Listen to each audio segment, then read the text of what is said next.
Hello, I'm Ruth. And I'm Fran. And we're two of the archivists here at the John Gray Centre. We've recently put on this exhibition, The King, the Queen and the Vicious Strumpet, which showcases some of the archives which have recently returned from the National Records of Scotland to the John Gray Centre. The John Gray Centre opened about 2 years ago, and before that there was no proper accommodation for archives in East Lothian, but now we're able to keep our own archives in Haddington, the county town. But before we show you any of the documents in the exhibition, we'd like to tell you who the King, the Queen and the Vicious Strumpet were. So, the King in our title is King Robert I. He is more commonly known as Robert the Bruce, and he granted Haddington as this charter here, which you can see. This charter dates back to 1318 and it is a confirmation charter. Haddington by this point had already been a borough for about 200 years and they actually lost their original charter. So this is just confirming their rights as a borough, which included the right to hold a market and therefore to make money for the borough. Haddington at one point had one of the largest grain markets in Scotland and gave a lot of money to the Crown. So here we have the original charter granted by Robert the Bruce to Haddington, dating back to 1318, recently returned to the county after a spell at the National Records of Scotland. And you can see here they undertook some conservation work and repackaging and reboxing. And also to the seal here, the bottom half of the seal remains and we can see King Robert sitting on his throne. The Queen is Mary Queen of Scots. One of the most significant connections between East Lothian and Mary Queen of Scots was the signing of the Treaty of Haddington in 1548 at Haddington Abbey, which promised the then 6-year-old Mary in marriage to Francois, the Dauphin and son of King Henry II of France. This was a particularly turbulent time in Scottish history. The 1540s saw the period of the rough wooing when King Henry VIII of England was trying to get the Scots to promise Mary in marriage to his son. And during the period when the treaty was signed, Haddington was actually under siege from the English, and this would be the longest siege in Scottish history, lasting a period of 2 years' time. I want to show you here the original copy of the document we have on display.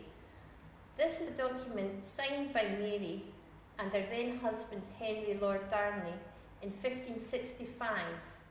It is a letter to the people of Haddington asking them to stay at home from various raids they were taking part in. One of the most exciting things for us is that we can actually see the signatures of Mary and Henry. It was signed in October 1565, which was only 3 months after Mary's marriage to Darnley, what we hope might have been quite a happy period in her life. And last, but by no means least, is our vicious strumpet. Elizabeth Golightly and her friend Agnes Blake were entertaining dragoons in their house. And this case came to court. They were accused of unclean and lewd behaviour, and Elizabeth Golightly was called a vicious strumpet by the court. So she is named in the Black Book for Recording Criminals, and the Black Book itself is on display as part of the exhibition.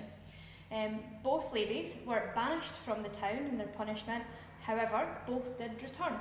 And Elizabeth in particular was harboured by her mother for a period of time, and when they were eventually caught, they were both sentenced to 3 years at the House of Correction in Edinburgh. Not a pleasant experience.